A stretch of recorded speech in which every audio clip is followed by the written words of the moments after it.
qui fait que les personnes... Nous quittons l'hémicycle du Sénat. Tout de suite, c'est 24 heures Sénat, le journal. À tout de suite.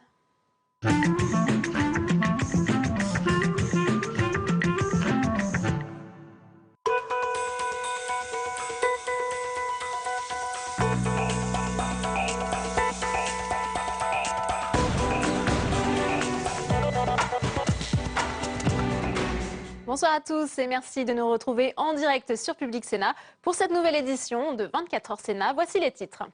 L'école au cœur du dispositif du gouvernement pour renforcer les valeurs de la République. Après les attentats de Paris et les incidents qui ont suivi, pendant la minute de silence, 250 millions d'euros vont être débloqués sur 3 ans. L'accent sera mis sur la laïcité et la formation des enseignants. Analyse et débat dans ce journal. La relance de la croissance en Europe selon Draghi, le président de la Banque centrale européenne veut racheter les dettes publiques des États. Une version moderne de la planche à billets aux effets incertains. À suivre le décryptage de notre chroniqueur Jean-Louis Gombaud. Les négociations au point mort. Après 4 mois de discussion, syndicats et patronat n'ont pas trouvé d'accord sur la réforme de la représentation salariale. La balle est à présent dans le camp de l'exécutif. C'est un coup dur pour François Hollande qui avait fait du dialogue social une des priorités de son quinquennat. Au lendemain des annonces de François Hollande pour renforcer les valeurs de la République, Manuel Valls et Najat Vallaud-Belkacem sonnent la mobilisation générale en faveur de l'école. Au programme apprentissage de la laïcité, enseignement moral et civique, sans oublier la formation des enseignants pour un montant de 250 millions d'euros étalé sur 3 ans. Le détail de ces mesures, Marie Brémaud. On a laissé l'école, la communauté scolaire, les enseignants devenir le réceptacle de tous les maux de la société, alors qu'elle devrait s'en protéger pour protéger chaque élève. Un constat d'échec, mais la volonté de rectifier le tir. La ministre de l'Éducation a présenté les grandes lignes de son plan pour remettre les valeurs républicaines au centre de l'école. Ce sont 1000 formateurs aguerris qui seront formés sur la laïcité et l'enseignement moral et civique avant la prochaine rentrée scolaire. 1000 inspecteurs, professeurs, documentalistes ou chefs d'établissement qui seront formés pour répondre aux questions relatives à la citoyenneté, la laïcité et à la lutte contre les préjugés. Une journée de la laïcité sera désormais célébrée dans tous les établissements, chaque 9 décembre, journée anniversaire de la loi de séparation des églises et de l'État. Tous les établissements devront également participer aux commémorations patriotiques et mettre en place 2 nouveaux rendez-vous, la semaine de l'engagement et la semaine de la lutte contre le racisme et l'antisémitisme. Tout comportement contraire à ces règles fera l'objet d'un signalement systématique de la part de l'enseignant au directeur d'école ou chef d'établissement, et ces derniers seront invités à y donner suite systématiquement. Voilà donc le volet sanction de ce plan qui veut également asseoir l'autorité des professeurs. L'exécutif souhaite un recours plus systématique aux mesures de réparation et de responsabilisation, sorte de travaux d'intérêt généraux pour les élèves. Toutes ces mesures s'inscrivent dans le cadre d'un nouveau parcours citoyen du CP à la terminale. Au total, 300 heures d'enseignement moral et civique, mais également aux médias et à l'information. Des mesures consensuelles qui ont un coût, 250 millions d'euros sur 3 ans. Et on reparlera de la mobilisation de l'école avec nos invités à la fin de ce journal. Au Sénat, l'examen du projet de loi sur la nouvelle organisation territoriale de la République se poursuit.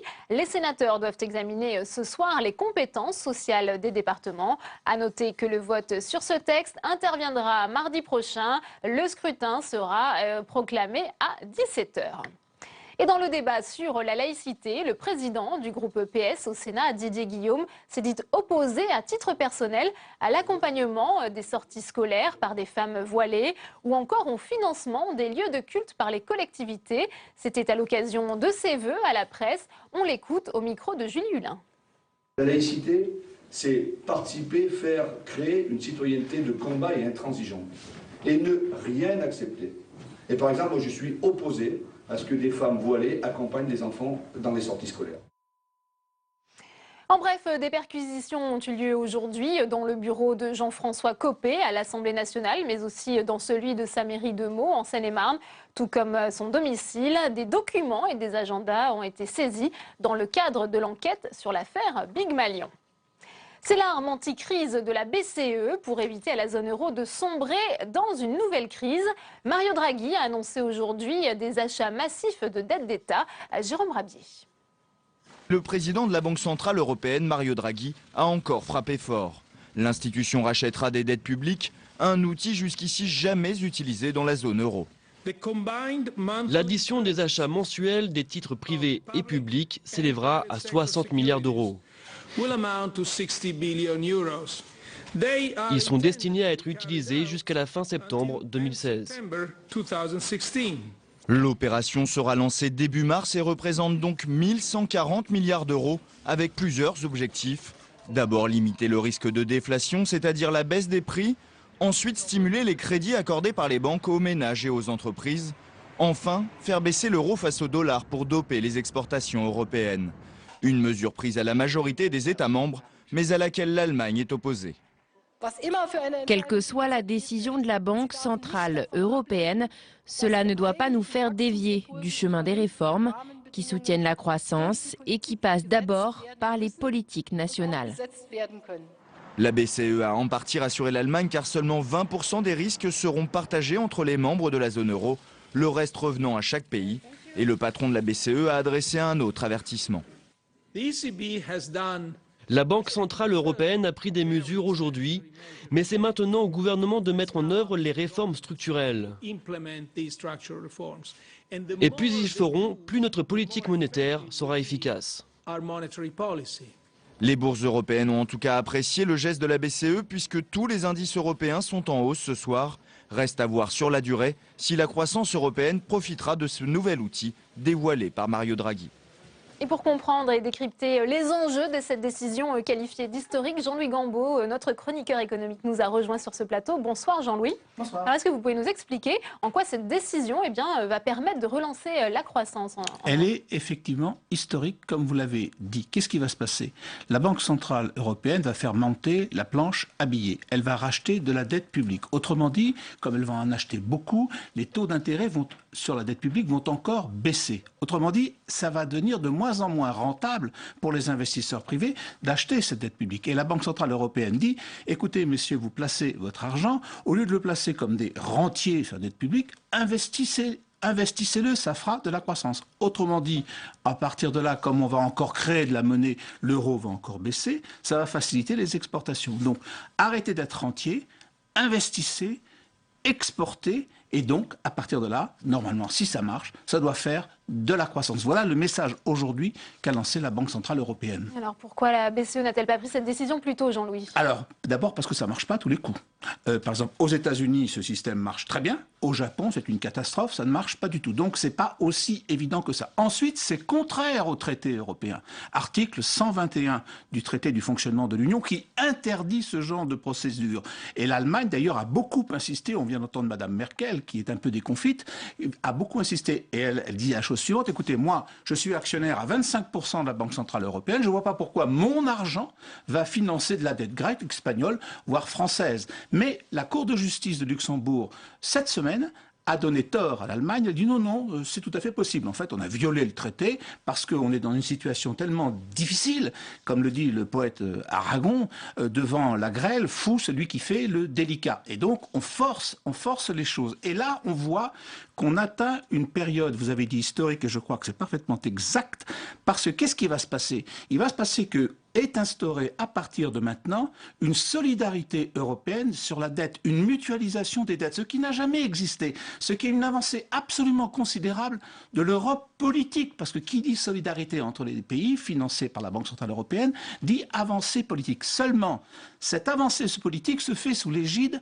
de la Banque centrale européenne, c'est-à-dire sur une institution qui n'a rien de politique, qui est purement technocratique, où les gens qui dirigent cette banque ne sont élus par personne. C'est en quelque sorte quand même quelque chose, une entorse au mouvement démocratique. Donc on peut se dire la chose suivante, résolvons les questions de la croissance, il sera temps après de résoudre les questions de la démocratie. Merci beaucoup Jean-Louis pour votre éclairage. Le gouvernement prendra ses responsabilités après l'échec des négociations entre partenaires sociaux. Déclaration de François Rebsamen, le ministre du Travail. Il faut dire qu'après 4 mois de discussions tendues, syndicats et patronat ne sont pas parvenus à un accord pour moderniser le dialogue social dans l'entreprise. Cécile Sixou. C'était l'ultime séance et c'est un nouvel échec. Après 6 rencontres en 4 mois, syndicats et patronat n'ont finalement pas trouvé d'accord sur une réforme du dialogue social en entreprise. Nous sommes aujourd'hui obligés de constater que les parties se sont beaucoup rapprochées, mais pas suffisamment pour signer un accord. Et donc, il m'est appartenu de proposer la clôture de cette négociation. Fin des négociations. Ce matin, pourtant, rien n'était encore joué. Après quelques heures autour de la table, les syndicats attendaient la présentation en début d'après-midi d'un nouveau texte du MEDEF. Nouveau texte qui finalement n'est jamais venu.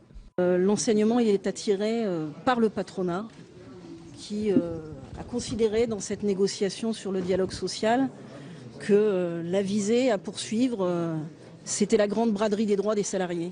C'est ça qui fait l'échec de cette négociation. Parmi les points de discorde, les baisses de moyens attribuées aux représentants du personnel ou encore au CHSTC. Conséquence, le gouvernement reprend la main. Le ministre du Travail recevra syndicats et patronat la semaine prochaine pour préparer une réunion avec le Premier ministre qui se tiendra le 19 février.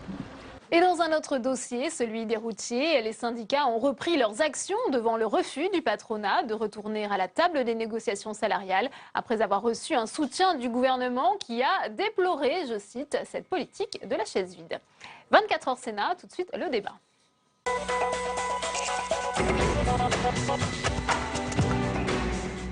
Je vous le disais en titre, le gouvernement sonne la mobilisation générale pour les valeurs républicaines à l'école. De nouvelles mesures ont été annoncées ce matin par Najat Vallaud-Belkacem, la ministre de l'Éducation nationale. Comment ont-elles été accueillies? Voyez ces réactions au micro de Mounir Soussi et de Julie Hulin. Le gouvernement a fait son travail en annonçant des mesures pour renforcer la laïcité à l'école. C'est maintenant aux équipes éducatives de les mettre en application sur le terrain. Les professeurs en première ligne dans cette mission ont de nouvelles directives. Mais pour ce syndicat, le ministère de l'Éducation est encore trop timide et pas assez concret sur les moyens mis à disposition. On a le sentiment qu'il fallait, et c'était normal que le gouvernement dise des choses, mais qu'on est un peu dans l'incantation, quoi. Il faut que tout le monde s'approprie les valeurs de la République, il faut que la laïcité revive, etc. Mais on ne parle pas des conditions d'études des élèves. Si on veut organiser des débats, bah oui, ça se fait dans certains types de conditions, pas à 26 ou 30 dans les classes. Le débat sur la laïcité et la liberté d'expression a parfois débouché sur des incompréhensions, mais a surtout révélé les différences de sensibilité présentes à l'intérieur des établissements. Pour faire ce travail de pédagogie sur les valeurs républicaines, les parents ont aussi leur rôle et ne doivent pas rester aux portes de l'école. Selon ce représentant, une approche trop stricte de la laïcité dessert le message. Il faut que ce soit quelque chose de vivant. Vous voyez, ce matin, il y a une maman qui m'a appelé en tant que fédération de parents d'élèves parce qu'elle a voulu rentrer dans la classe pour faire la galette des rois. Or, elle avait un voile qui n'était pas prosélyte puisqu'on voyait complètement son visage. Et l'équipe enseignante lui a demandé de soit le retirer, soit de sortir. Vous voyez bien que quelque part, et les uns et les autres, nous devons travailler ensemble pour rendre cette conception de la laïcité, en faire quelque chose de vivant et non pas quelque chose d'excluant, mais quelque chose d'incluant. Les enseignants demandent du temps pour adopter les mesures et insistent sur une amélioration de la mixité sociale dans les écoles comme première réponse à l'intolérance. Et on ouvre le débat de ce 24 heures Sénat avec nos invités ce soir. Françoise Laborde, bonsoir. Vous êtes sénatrice RDSE de la Haute-Garonne. Vous êtes également membre de l'Observatoire pour la laïcité. Merci d'être avec nous ce soir. J'accueille également sur ce plateau François Durper, bonsoir, maître de conférence en sciences de l'éducation à l'université de Cergy-Pontoise. Merci d'être avec nous. Également sur ce plateau, Lucille Rambert, vous êtes avocate et présidente de l'association Initia Droit. Vous allez nous expliquer dans un instant en quoi consistent vos actions citoyennes dans les écoles. Peut-être à vous cette première question, Françoise Laborde. On a vu ce plan détaillé à la fois par Manuel Valls, Najat Vallaud-Belkacem ce matin, avec des premières pistes lancées hier par François Hollande. Est-ce qu'elles correspondent aux attentes de la communauté éducative, ces mesures annoncées aujourd'hui? Je ne peux pas répondre à leur place, mais je pense et j'espère que oui, parce que la communauté éducative attendait un réel soutien et du président de la République et de sa ministre de référence, donc la ministre de l'Éducation nationale, qui cette fois dit bien, parce que quelquefois on pense que, mais là c'est dit, que l'école sera soutenue dans toute sa globalité et qu'elle doit être là pour enseigner, pour éduquer et pour intégrer les parents avec toutes les règles de la République. Et moi, je suis ravie. Vous y croyez à ce sursaut républicain qui a été bien formulé ce matin par Najat Vallaud-Belkacem? Oui, parce que je pense que si on ne l'a pas aujourd'hui, on ne l'aura jamais. Et j'ai envie de dire que tous ces événements qui nous ont montré qu'on était capable d'avoir des valeurs communes et de les montrer, il faut vraiment en profiter et que ce n'est plus le moment de se déchirer ou de se contrer. François Durper, vous signez une tribune dans le journal Le Monde. Vous dites « l'école est Charlie, mais pas tous ses élèves ». Alors comment on fait aujourd'hui pour que les élèves deviennent à leur tour Charlie? C'est pas forcément. Il y a des diversités d'identités dans l'école. Ça, c'est la réalité de l'école contemporaine, c'est la réalité du monde contemporain. Et la question de l'école, c'est comment on fait pour qu'il y a des identités différentes, mais comment faire du commun. C'était l'objectif initial de l'école, le vivre ensemble. On peut appeler ça République, on peut appeler ça laïcité, c'est comment on fait pour vivre ensemble. Alors, on vit ensemble en apprenant ensemble. Là, l'opportunité, c'est qu'il n'y a pas de division politique. Alors, sur l'idéologie, on peut, sur la République, sur la laïcité, etc. Mais dès qu'on est sur le comment on fait dans les classes, alors comment on fait dans les classes? Il y a beaucoup moins de gens de droite et beaucoup moins de gens de gauche. Et beaucoup de gens qui sont obligés de se dire comment on fait réellement. Alors déjà, une première chose, c'est qu'il ne faut pas que les profs soient désarmés. Et donc il faut... la formation, ça c'est essentiel. Jusqu'à maintenant, on a beaucoup entendu cette impuissance des enseignants. Je suis formateur, alors je vais faire mon autocritique. On fait beaucoup de sociologie de l'éducation, beaucoup d'histoire de l'éducation, beaucoup de philosophie. C'est bien, mais par exemple, des jeux de rôle, mettre les futurs enseignants dans des situations qu'ils vont rencontrer plus tard, même des situations très dures. Jésus sifflait dans une classe de 4e parce que la prof a dit qu'il était juif. Mais il ne faut pas que la prof rencontre cette situation une fois qu'elle est en poste. Il faut qu'il la rencontre dans leur formation. Deuxième chose très concrète. Moi, vous savez, la charte de laïcité, là, ça va pas plaire ce que je vais dire. Moi, je l'enlève, la charte de laïcité, de toutes les écoles de France. J'enlève et je la fais écrire aux élèves. Je la fais écrire parce que des valeurs, ça se construit avec les élèves. Et ensuite, hop, on la repunaise. Ouais. Mais une fois qu'on l'a retravaillée, redébattue, rediscutée avec tous les élèves. On va y venir dans un instant, on va faire réagir Françoise Laborde. Mais peut-être, avant cela, peut-être une réaction également. Vous, Lucille Rambert, vous allez régulièrement dans ces écoles. Est-ce que vous avez pu constater sur le terrain, bien que c'était difficile d'apprendre la citoyenneté, la laïcité aux élèves? Écoutez, c'est vrai qu'on a un module qui s'appelle sur les questions de laïcité qui est parfois mal compris, mais quand même d'une façon générale, et je rebondis sur ce que vous dites. Nous, en fait, on a une méthode qui est, on ne fait pas un cours, on vient illustrer une intervention, illustrer un cours par un cas pratique qui a donné lieu à une décision de justice. Donc on plante les faits et à partir de là, on fait deviner aux élèves qui sont les parties, qui va demander quoi, quel est le problème de droit, que va décider le juge, pourquoi la loi stipule telle et telle chose. Et là, comme vous disiez tout à l'heure, les élèves vraiment se réapproprient le droit. C'est-à-dire que par eux-mêmes, ils trouvent, alors bien sûr on simplifie tout l'aspect procédural, mais ils trouvent le bon sens du droit. Et donc ça leur refonde la loi. Et en fait, les élèves ont besoin d'être éduqués, tout simplement. Est-ce que ça passe mieux quand c'est des intervenants extérieurs qui s'emparent de ces questions? Mais oui, c'est comme avec ces enfants. On leur répète 10 000 fois la même chose, ils vous écoutent pas. Quelqu'un de l'extérieur et puis avec une méthode en plus interactive comme ça et qui sont des praticiens, il y a un côté ludique et très vivant qui les accroche. Est-ce que vous avez eu affaire à présenter des cas où ils ont contesté la liberté d'expression? Est-ce que ça, c'est des dossiers sur lesquels vous intervenez, par exemple? Oui. Oui, oui. Alors comment vous faites pour expliquer? Mais écoutez, on l'explique simplement et en fait on fait confiance aux jeunes parce que quand on commence à leur raconter, c'est absolument extraordinaire de voir que dès la 6e, le droit positif, c'est-à-dire que le droit aujourd'hui n'est pas du tout éloigné des jeunes parce qu'on a tendance à croire que nous les juristes on est toujours en retard, mais c'est pas vrai et ils trouvent la même solution donc en fait on n'a pas tellement besoin d'eux-mêmes, ils font une autocritique et quel que soit, écoutez je peux vous dire, quels que soient les quartiers, quelles que soient les populations, on arrive toujours à l'état du droit aujourd'hui. Et pourtant, Françoise Laborde, il y a eu des incidents quand même dans certains établissements scolaires pendant la minute de silence. Je me souviens, je vous avais reçu au moment où la charte de la laïcité avait été affichée dans toutes les écoles. Aujourd'hui, on voit que ça ne marche pas très bien. Alors, je peux pas tout à fait vous laisser dire cela Parce qu'il faut l'expliquer. Cette charte de la laïcité est sortie en octobre 2013. La rentrée 2013 était faite. Donc bien sûr, on n'avait pas pu l'intégrer dans les règlements, on n'avait pas pu la discuter avec les parents lors de l'inscription des enfants, elle n'avait pas pu être discutée lors des réunions de rentrée des classes. Par contre, moi j'étais allée justement dans des écoles, parce que vous le savez, j'ai été enseignante et on le reste toute sa vie dans un coin, donc de temps en temps, quand j'ai un peu de temps, je vais dans des classes. Et là, les enfants, justement, avaient réécrit avec des mots à eux la charte de la laïcité. Et ils m'avaient demandé ce que j'en pensais, et c'était très interactif. Depuis septembre 2014, la charte a quand même été inscrite un peu plus, pas de façon obligatoire, et c'est là où moi je suis ravie que ça arrive, puisque elle sera désormais inscrite dans le règlement, à l'inscription, discutée et valorisée. Et là où je suis très contente aussi, c'est sur la journée du 9 décembre. Journée de la laïcité. De la laïcité, cette journée de la laïcité qui servira, c'est une journée de plus parmi tant d'autres, comme je vous l'avais dit, il y a la journée internationale de la femme, il y a la journée contre les violences, et bon, c'est une journée comme une autre, mais qui permet à chaque fois excusez-moi, d'en repasser une couche. Oui, alors moi, les journées, les semaines, tout ça, ça m'a... Semaine de l'engagement. Non, parce que ça, c'est... Non, faut pas... Moi, faut pas être complètement dans le consensus de tout. Je pense qu'il y a une menace. La menace, c'est de faire la même école avec des cours de laïcité. Alors qu'il faut faire une école de la laïcité, une école de la République, une école de la tolérance. Et c'est complètement différent. Imaginez des cours de morale laïque à la rentrée.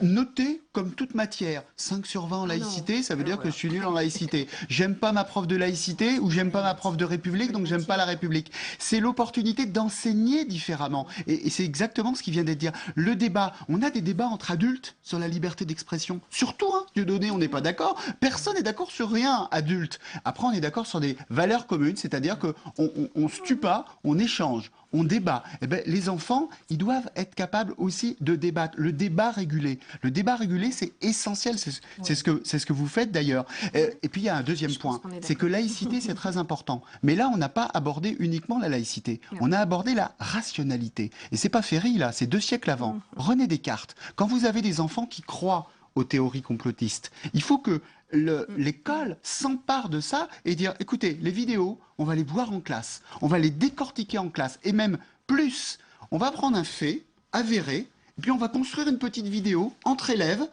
complotistes. Et on va comprendre le fonctionnement de la mise en doute. Vous voyez, avec les élèves, ce qu'on peut faire concrètement pour dire, ben voilà, ça et ça, c'est des cours, ce qu'on appelle littératie, média-littératie dans les pays anglo-saxons. Ça marche très bien. Mais alors, la semaine de la presse à l'école, alors qu'on a des enjeux face aux médias considérables, c'est pas suffisant. Cécile Rambert, que pensez-vous de cette proposition de François Durper? Oui, c'est possible, ça rejoint ce que vous faites déjà, j'imagine. Complètement. Et je trouve qu'il a aussi tout à fait raison. Nous, on a un module qui s'appelle de l'incivilité au crime, qui montre comment quelque chose de tout à fait anodin, tous les jours, on peut avoir voilà, des positions différentes. On peut avoir même des pulsions, parce que on a une part animale, bien sûr, mais c'est pas pour autant qu'on va se taper dessus et passer du verbal à la violence. Et justement, je trouve que c'est quand on leur raconte un cas pratique où on montre comment quelque chose a dégénéré, ça les fait réfléchir à le jour où ils seront en situation, comment arriver à se contrôler, à se maîtriser, à devenir adulte et à savoir vivre avec des gens qui pensent différemment. Exactement. Françoise Laborde, mais est-ce qu'il faut aussi un enseignement laïque du fait religieux à l'école? La question fait débat. Alors la question fait débat. Je vais juste rebondir sur ce que vous avez dit parce que je crois que nous sommes d'accord, mais à des niveaux différents. Moi, je parlais de l'enseignement dans l'école primaire où il y a souvent qu'un enseignant et quelques intervenants extérieurs. Et quand les enfants qui deviennent donc des adolescents sont au collège, il y a des professeurs et vous intervenez collège, lycée. Donc c'est pour ça que je crois qu'on a chacun notre part et on est assez d'accord. Sur le fait religieux, moi je suis un petit peu embêtée parce qu'il faut voir comment on le définit. Donc moi je suis d'abord complètement d'accord qu'enfin dans les SP, les écoles pour les anciens UFM, il y a eu les écoles normales, il y a les UFM, on s'est retrouvé avec des SP où les enseignants ont beaucoup de connaissances dans leur discipline, mais un peu moins, hélas, ou beaucoup moins en pédagogie et en façon de faire la classe et de gérer justement les conflits. Et donc ce fait religieux, il va falloir le définir. Il va falloir savoir ce qu'on met dedans ou derrière, comme vous voulez. Et donc moi je pense qu'il doit rentrer, alors je parle toujours de l'école primaire, puisque au collège, lycée, c'est dans les cours d'histoire, etc. Mais dans l'enseignement primaire, il ne faut pas le désolidariser de cet enseignement moral et laïque. Si vous me faites, c'est ce que je pense, un cours d'enseignement religieux, alors on va avoir l'enseignement moral et civique d'ailleurs, voilà. On aura le cours du fait religieux. Ça ressemblerait pas un peu au concordat? Il faut faire attention de ne pas mettre le concordat sur toute la France. Donc moi je crois que dans les 300 heures ou je sais pas combien, enfin, 300 heures, sur la scolarité, il doit y avoir une progression où l'on parle du vivre ensemble. Dans le vivre ensemble, on arrivera automatiquement, parce que je l'ai vu quand je suis intervenue dans des classes où moi je suis juif, toi tu es noir, toi tu es une fille, et moi je suis français quand même, et je vis ensemble avec les autres. Et là, automatiquement, moi, ils m'ont demandé, mais qu'est-ce que vous pensez, qu'est-ce que vous connaissez du Coran, de la Bible, etc. Et là, c'est là où on se dit, il faut que l'enseignant ait des connaissances factuelles sur... Voilà. Mais moi, l'enseignement religieux, du fait religieux comme ça... L'enseignement laïque, c'est ce qu'a dit François Durper. C'est cette question de cet enseignement du fait religieux, même si c'est un enseignement laïque, est-ce que c'est possible? Mais alors d'accord, on n'a pas inventé, là, tout d'un coup, l'enseignement du fait religieux. C'est fait, tous les enseignants... C'est l'enseignement de l'histoire des religions, mais c'est déjà fait en classe de seconde, au collège. C'est déjà fait et pratiqué depuis longtemps. En revanche, ce qu'il n'y a pas dans toutes les formations, il y a dans la formation des profs des écoles, il y a chez les CPE cette formation, mais pas dans toutes les formations, c'est la connaissance de l'adolescent. Vous savez, beaucoup d'adolescents, face à la minute de silence, ils n'ont pas réagi en tant que musulmans, ils ont réagi comme adolescents, ayant besoin d'une réponse ferme. C'était de la provocation. Mais exactement, et vous le savez, vous étudiez le droit avec eux. Il y a une chose, c'est que les adolescents, ils n'aiment pas quand les adultes font des choses différentes de ce qu'ils disent. Eh bien, il faut leur enseigner que la société française, que l'état de droit, c'est pas une société parfaite. C'est pas une société parfaite. Et que le droit, c'est perfectible et c'est les citoyens qui y participent. Ça, c'est pas évident à enseigner aux adolescents. On construit progressivement. On rentre pas, on adhère à des valeurs. Ça veut pas dire que la société française est parfaite. Mais ça, c'est un exercice très difficile, mais qui est tout à fait réalisable avec les enfants. Lucille Rambert, c'est de la provocation quand on a sifflé ou quand on a contesté la minute de silence? En tout cas, ce qui est sûr, c'est que les enfants sont trop souvent, enfin les enfants vraiment au sens générique, et adolescents sont trop souvent jugés avec des yeux d'adultes. Et que entre ce qu'ils manifestent et l'intention véritable qu'ils ont, il y a souvent un delta. Et il faut, enfin moi je trouve, peut-être je suis avocat là, mais je trouve qu'il faut quand même leur laisser le bénéfice du doute. Et d'ailleurs, on a un module, nous, qui s'appelle Avoir 18 ans, qui montre justement le passage de la minorité à la majorité. Et on explique aux enfants que, voilà, en première, quand ils vont changer de catégorie, ils ne seront plus, entre guillemets, mangés à la même sauce. Et c'est très important de leur faire comprendre ça. Pour autant, on ne peut pas forcément relativiser ce qui s'est passé. On sait qu'ici, au Sénat, il y a une commission d'enquête qui va être créée à l'initiative du groupe UMP sur la perte de repères à l'école. Françoise Laborde. Alors, j'ai vu cela, oui, je crois que ça a été annoncé ce matin à la conférence des présidents. Donc, c'est le groupe UMP qui l'a demandé. Perte de repères, le terme est fort quand même, perte de repères à l'école. La perte de repères. Mais c'est pas tout à fait faux dans certains endroits. Je veux dire, quand vous ne dites plus bonjour au professeur, quand vous ne saluez personne, quand vous bousculez, etc. Perte de repères républicain. Donc la politesse de base devient aussi, participe à l'éducation. Enseigner, éduquer, ça a toujours été le grand dilemme des professeurs et des enseignants. Parce que comme ils sont enseignants, ils n'éduquent pas, ils disent c'est aux parents de le faire. Et en même temps, je ne vois pas comment un enseignant peut laisser des enfants se disputer, se malmener ou malmener un autre adulte, etc. en disant ce n'est pas de mon rôle, moi je suis là pour enseigner. Là, il y a deux choses. La première chose, c'est que l'éducation à la parentalité, l'éducation des parents, ça c'est peut-être un tabou, ça se fait dans d'autres pays, éduquer les parents, parce que les enseignants donnent des repères et puis tout est détricoté, c'est pas possible. Donc il faut aussi avoir les parents. Alors là c'est un vaste horizon. Et la deuxième chose, c'est, alors là c'est peut-être aussi pas, c'est de dire à tous les enseignants de collège, parce que les profs des écoles ça le savent tous, c'est on peut plus être dans j'enseigne les maths.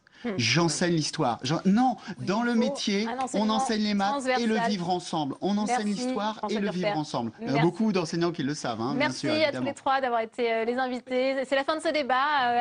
À 22h, vous retrouvez Sonia Mabrouk. Très bonne soirée et à demain.